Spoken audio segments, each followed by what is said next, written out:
Bonjour et bienvenue dans cette vidéo que j'ai intitulée 10 commandements concourent à l'héritage de la vie éternelle avec l'évangile de Jésus-Christ.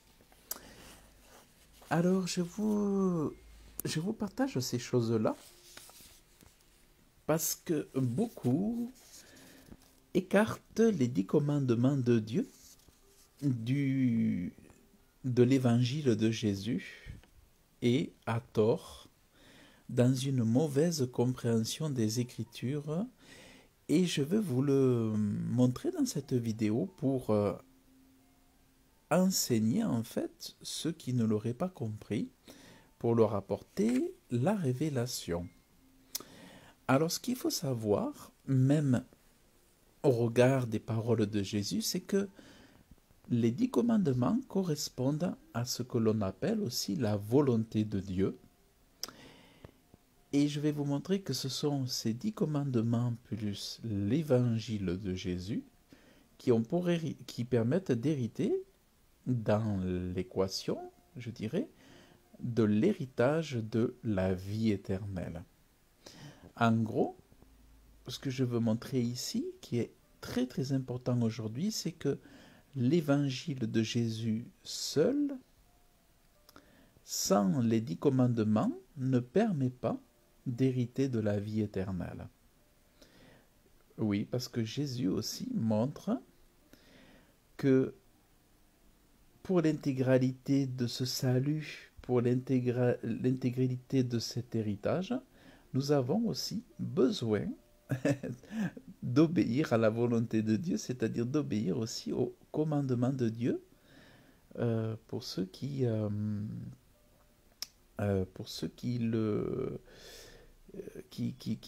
ont la connaissance en fait. Et enfin non, je dis pour ceux qui en ont la connaissance, enfin non, c'est pour tous. Voilà, c'est pas uniquement pour ceux qui en ont connaissance, mais c'est-à-dire tout le monde devrait le savoir pour quiconque médite la parole de Dieu. Alors, au lieu de tourner autour du pot, je vais vous montrer pourquoi je vous parle de ça. Et ça fait... il y a plusieurs exemples dans la parole de Dieu, mais aujourd'hui je vais prendre celui-là. Je vais vous lire ce que, dans la parole de Dieu, une rencontre entre Jésus et un homme, et Jésus va faire la démonstration de ce que je vous dis. Et comme ils sortaient sur la route, un homme accourut, et se jetant à genoux devant lui, il lui demanda: « Bon maître, que ferai-je afin que j'hérite de la vie éternelle ?» Et Jésus lui dit: « Pourquoi m'appelles-tu bon? Nul n'est bon, sinon un seul, Dieu. » Alors, ce que je vais vous montrer ici, c'est que Jésus n'est pas en train de lui dire « Crois en moi et suis-moi ». Mais Jésus est en train de lui enseigner quelque chose, un préalable, pour lui rappeler ce que j'appelle donc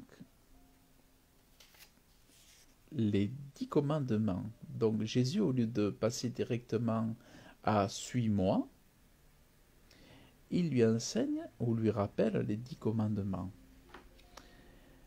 Et Jésus lui dit: « Tu sais les commandements. Ne commets point adultère, ne tue point, ne dérobe point, ne dis point de faux témoignages, ne fais tort à personne, honore ton père et ta mère. » Vous voyez?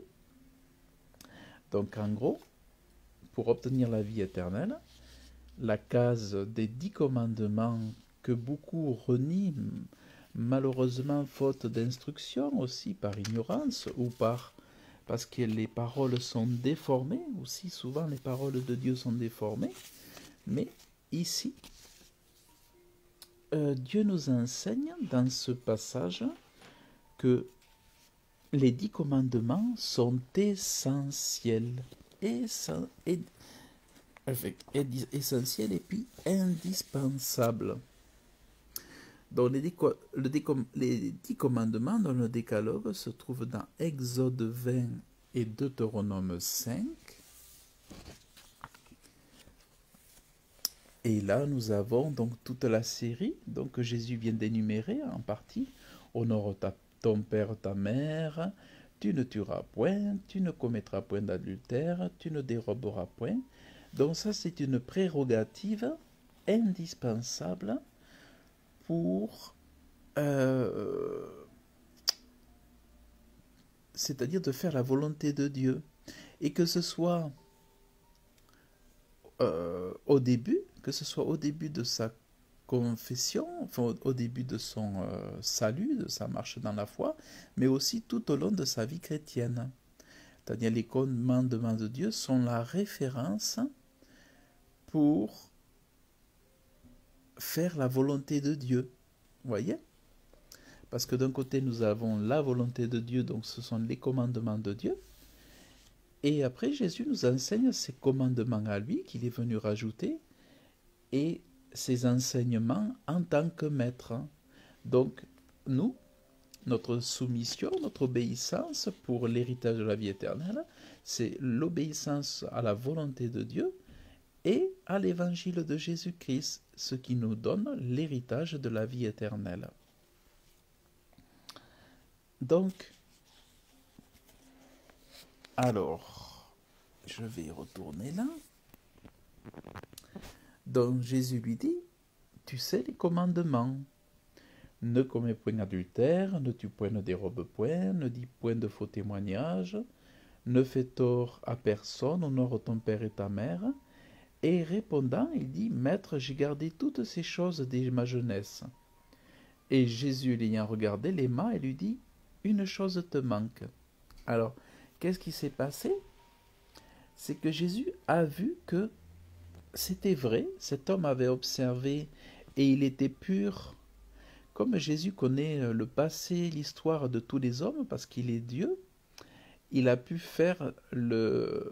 dérouler toute son histoire et savoir que cet homme disait vrai. C'est que cet homme obéissait au commandement de Dieu et en cela, il n'était pas pécheur. Il s'est trouvé pur devant ça, mais il ne s'est pas trouvé pur par rapport à l'argent parce qu'il avait l'amour de l'argent et cet homme plaçait sa confiance dans l'argent. Donc Jésus lui a fait comprendre son péché par rapport à ça pour l'amener à la repentance et apporter du fruit de la repentance, c'est-à-dire en donnant son argent aux pauvres, afin que par ce fruit de la repentance, il puisse être guéri de son péché, de cet amour de l'argent, et qu'ensuite il puisse suivre Jésus. Parce que c'est vrai que la repentance vient de la connaissance des commandements de Dieu et du déshonneur qu'on a fait à Dieu et des péchés qu'on a commis au regard de la connaissance des commandements de Dieu. La repentance se fait. Ensuite, nous portons les fruits de la repentance et ensuite, nous suivons Jésus pour faire sa volonté et marcher selon ses enseignements. Et on trouve finalement la vie chrétienne. Et dans cet exemple, on retrouve la vie chrétienne, c'est tout, je dirais, c'est presque la banalité du processus de la prédication, c'est-à-dire la connaissance des commandements de Dieu, d'un Dieu saint, la connaissance des commandements de Dieu, de sa volonté, et puis la connaissance pour sortir de la condamnation par le salut en Jésus-Christ. Voilà. Donc, vous voyez, c'est une excellente nouvelle. Donc, Jésus lui dit, et l'ayant regardé, vous voyez, l'aimant, l'amour de Jésus, vous voyez, il ne l'a pas condamné, vous voyez. Jésus n'est pas venu pour condamner, il est venu pour aimer. Il n'est pas venu pour juger, il est venu pour aimer. Et il l'aima, vous voyez, il l'aima. Et il lui dit, une chose te manque. Donc ça, ce sont ce qu'on appelle des paroles de connaissance. Jésus a lu dans son cœur, a lu dans toute sa vie passée et présente. Et une chose te manque, va, vends tout ce que tu as et donne aux pauvres, et tu auras un trésor dans le ciel. Et dans le processus, il lui dit, viens, suis-moi, ayant chargé la croix. Vous voyez? Et on dit que cet homme, voyez ce qui s'est passé, et lui, affligé de cette parole, s'en alla tout triste, car il avait de grands biens. Vous voyez? Donc cet homme, il n'a pas voulu renoncer à ça pour hériter de la vie éternelle. Donc du coup, la porte s'est refermée pour lui. Parce que il avait l'amour de l'argent, et on ne peut pas aimer deux dieux en même temps. On aime Dieu, on n'aime pas l'argent en même temps, ou on ne peut pas se confier en l'argent et se confier en Dieu en même temps. C'est l'un ou l'autre. Et lui, il n'a pas voulu renoncer à l'argent, à l'amour de l'argent, et il a abandonné cet intérêt pour l'héritage de la vie éternelle. Il a trouvé ça trop difficile. Jésus lui a montré la voie, mais il a trouvé ça trop dur. Voyez? Donc c'est ça qui est merveilleux de comprendre, c'est que oui, vraiment je viens aussi d'un point de vue de la doctrine, pour faire comprendre que les 10 commandements de Dieu aujourd'hui font partie de la foi, font partie du plan de salut et d'héritage de la vie éternelle. On ne peut pas le dissocier, malgré ceux qui ont une mauvaise compréhension des épîtres de Paul. Les commandements sont toujours là. C'est pour tous. Il faut savoir qu'avant d'être des saints, lorsqu'il y a eu le point de contact avec la prédication, nous étions des gens du monde. Et c'était déjà pour nous les 10 commandements. Et on ne peut connaître ses péchés qu'en connaissant la volonté de Dieu, qu'en connaissant la sainteté de Dieu. Or, la sainteté de Dieu se fait par le contact des 10 commandements et des ordonnances de Dieu.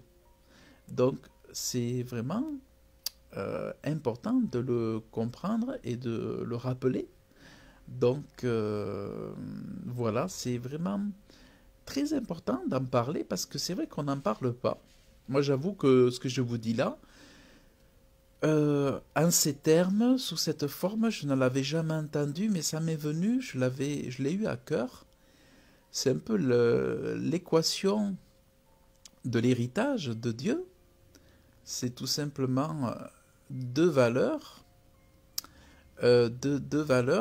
ajoutées qui permettent cet héritage.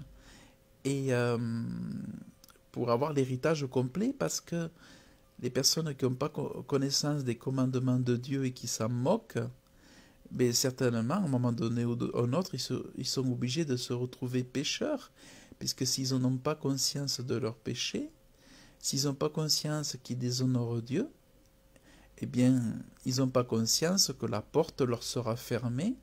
Quand ils se présenteront aux portes du paradis, Dieu leur dira, vous ne pouvez pas rentrer, puisque vous ne connaissiez pas ma volonté, et vous n'avez pas,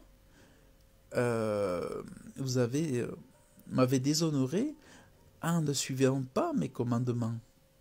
Or, par l'esprit de vie qui est en Jésus-Christ, je vous ai donné la capacité de ne plus être sous la malédiction, mais sous la bénédiction, parce que je vous donnais, avec mon esprit, la possibilité, la capacité d'obéir à ces commandements qui ne sont pas difficiles. Donc, par la loi de l'esprit de vie, tout est possible. Et c'est ça que Dieu nous demande, parce que sinon, c'est pas le plein évangile. Vous voyez, ce n'est pas le plein évangile. C'est très très incomplet sinon. Voilà donc pour cette vidéo. Eh bien écoutez, je vous remercie de l'avoir écouté et je vous souhaite une bonne journée. Je vous dis à très bientôt et que Dieu vous bénisse abondamment dans le nom de Jésus-Christ.